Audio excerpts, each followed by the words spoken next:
Hello, everybody. My name is Ivanza Rodriguez, and today I am going to be doing a short presentation on the influence of social media on self esteem and the body. And first of all, I want to make clear that social media nowadays is the queen bee. It's the most popular thing there is. It is fresh, it is new, it is attractive to the youth.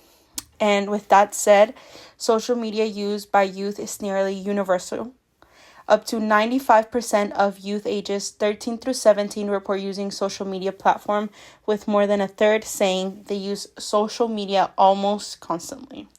I take that statement as, well, I do use social media every day, but not all day. Although age 13 is commonly the required minimum age used by social media platforms in the US, nearly 40% of children ages 8 through 12 use social media. What does this mean? This means that the youth nowadays is being exposed to social media quicker, faster, younger. Every single person that I know that has kids have and allow them to have an iPad. They have this iPad, this phone, either for security, for protection, but they end up using social media at such an early age, such a crucial age. With the introductions of phones, of iPads, of laptops at a young age, this means that teens nowadays have new toys. They don't want to go play outside. They don't want to read a book. All they want to do is stay within the trends. All they want to do is stay informed. They want to stay fresh. They want to be in the circle. More than 1 in 10 adolescents showed signs of problematic social media behaviors, struggling to control their use and experiencing negative consequences. This means that they are so codependent to their phones that they just want to be using their phones, and that means escalating. As you grow through this obsession of wanting to be in the loop, it's all you want, it's all you crave. And over a third of young people reported constant contact with their friends online. This means if I'm not constantly off my phone, well, I'm going to be excluded. I'm not going to be trendy. I'm not going to be popular. And a third of adolescents played digital games daily, with more than 1 in 5 playing at least 4 hours on days when they engage in gaming. This means that they no longer have time for recreational activities. They don't want to go do a sport. They don't want to go read a book or play outside or even be with their families, because what they like the most at that age is being in their phone, in their gaming system, because that is new, that is fresh, that's something they haven't done before, and they just want to keep doing it. They want to become better. They want to do something. 12% of adolescents are at a risk of problematic gaming, with boys more likely than girls to show signs of problematic gaming. This is another topic, but I wanted to include it. Nowadays, games are so violent, so grotesque, that they indulge violence in those little kids. They teach them ways. Of course, it is said not to recreate what's happening in this game, but if you're playing something so much, you just want it to happen. You just want to live it. And if you're introducing something to a kid at such a young age, that means that it goes into their brain. It goes and they learn, and that is what they now know. Now that we talked a little bit about social media, I want to read to you guys some concepts. Of course, our 2 main concepts today are self-esteem. And self-esteem is the confidence in one's own worth and abilities. It is self-respect. And our body image, it's a person's subjective picture or mental image about their own body. These 2 concepts really engrave to what we think about ourselves and how we see ourselves, how we present ourselves. It's just basically, well, who am I? Do I love myself? If I'm staring at a mirror, what do I want to change? Oh, I feel insecure about this. I feel insecure about that. It's all depending on my self-esteem and my body image. On this next slide, I did a little bit of experimenting. I wanted to do like this discovering, or I just wanted to see it for myself, I used 3 of the most popular apps there is at the moment, which is TikTok, the image of the middle, Pinterest, which is on the left, and Instagram, which is on the right.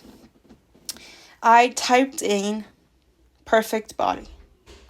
Now, there is no such thing as a perfect body, but as we can see, they all have something in common. They all have flat stomachs, they all have proportionate body features, and I noticed that they all have fair skin.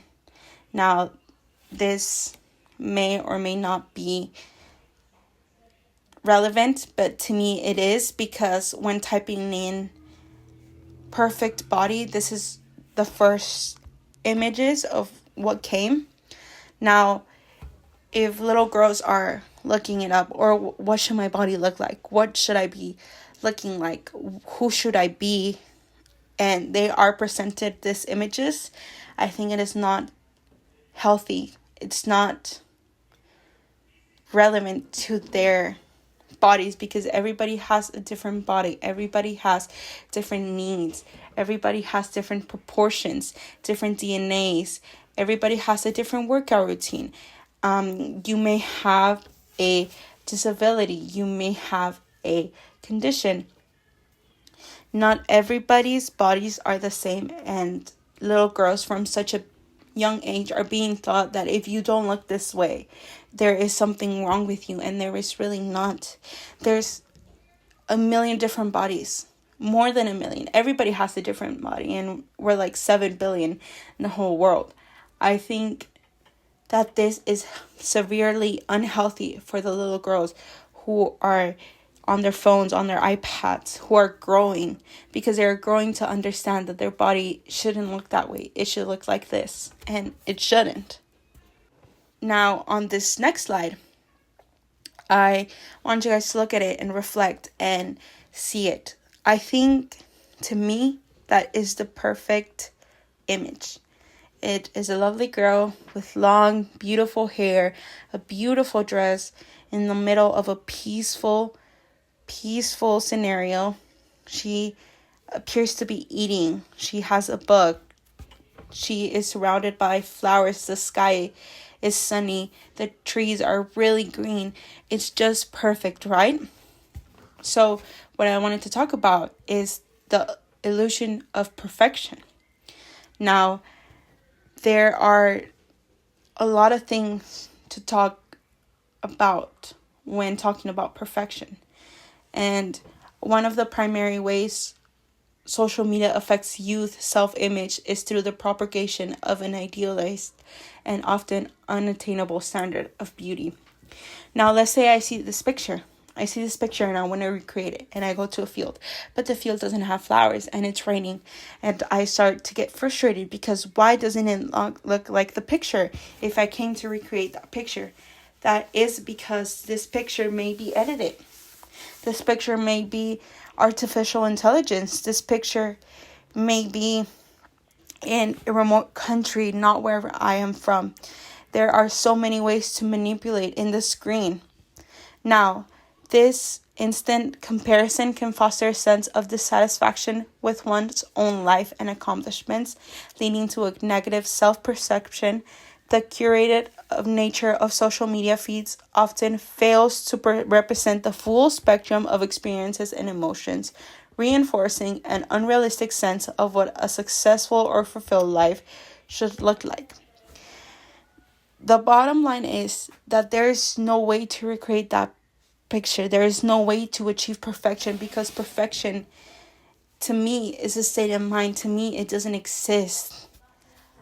When I clean my room and I come into my room after it's been vacuumed, after my sheets are clean, after my books are dusted, that to me is perfection. But a little girl may have another idea of perfection. Maybe her idea of perfection is having big boobs, it's having a big butt, it's having a flat tummy, when that is not perfection, and she will never be able to achieve perfection, even though that idealized idea of perfection is what she's been fed her entire life. Adolescence and early 20s in particular are years in which you are acutely aware of contrast between who you appear to be and who you think you are.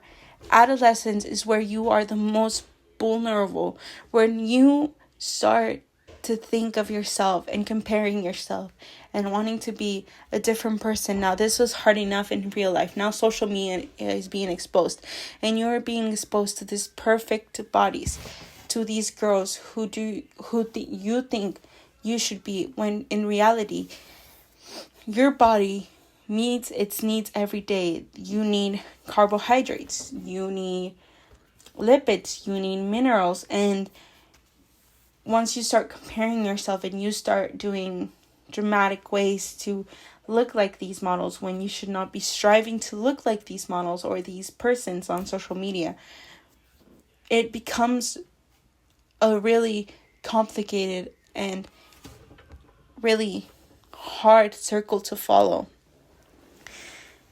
When you are a girl and you're young and you're being fed this image, you shouldn't follow it. You should be, they are pretty, but so am I.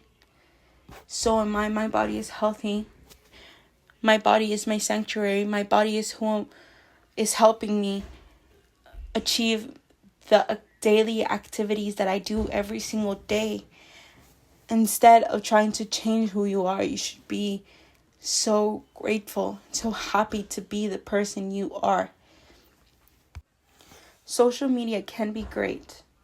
It is a great way of communication, and it's fun to share your life. However, unfortunately, upward comparisons are more likely to occur with social media use. The more one is exposed to social media content, the more likely it is for them to think that the people in their social network have better, happier, more fulfilling lives than them. It is inevitability produces feeling of inadequacy, which in turn contributes to low self-esteem. This means that the 12-year-olds, 13-year-olds, 14-year-olds are thinking less of themselves, have a low self-esteem, a poor body image, just because what they're being fed does not match who they are. And this creates problems like anxiety, problems like depression. They do not want to go out. They do not want to go to school. They have sleep problems. They avoid interaction with others. Social media is great. However, it has a great impact on young, vulnerable people. I wanted to come out and say that the 988 Suicide and Crisis Lifeline offers 24/7 call, text, and chat access to trained crisis counselors who can help people experiencing suicidal, substance-related, and or mental crises, and any other emotional distress. I invite you to call 988 if you're feeling depressed, if you're feeling like you can't continue. Please speak up. You are not alone. You matter. You are worthy. You are enough. You are beautiful. And no matter how hard it gets, there is a light at the other side of the tunnel. You feel this way. You feel like you're not enough, like you're not achieving what you should. You feel like you're unproductive and ugly just because what you've been seeing so long, with you being fed these ideas, this crazy conception of perfection that doesn't exist. It rewires your brain. It's rewiring everybody's brain because it's so easy to compare yourself to others and not appreciate the person you are. But this feeling will stop, and it is okay and encouraged to seek help. Thank you everyone for the attention. I hope you truly learned something. I wanted to recommend regulations of social media use, and every time you are comparing yourself to someone, to stop, because you don't know what is going on their side of the screen. You don't know if they just cried before making the video. You don't know what they're going through or what they have done to become the person they are now. You have to focus on yourself to grow, and you have to love yourself to understand truly how worthy you are. And I just want to thank everybody. It was such a wonderful semester. I wish everyone good luck with their careers in life. And remember, life is too short to belittle yourself. You are yourself greatest asset. There is no need to be anyone else but you.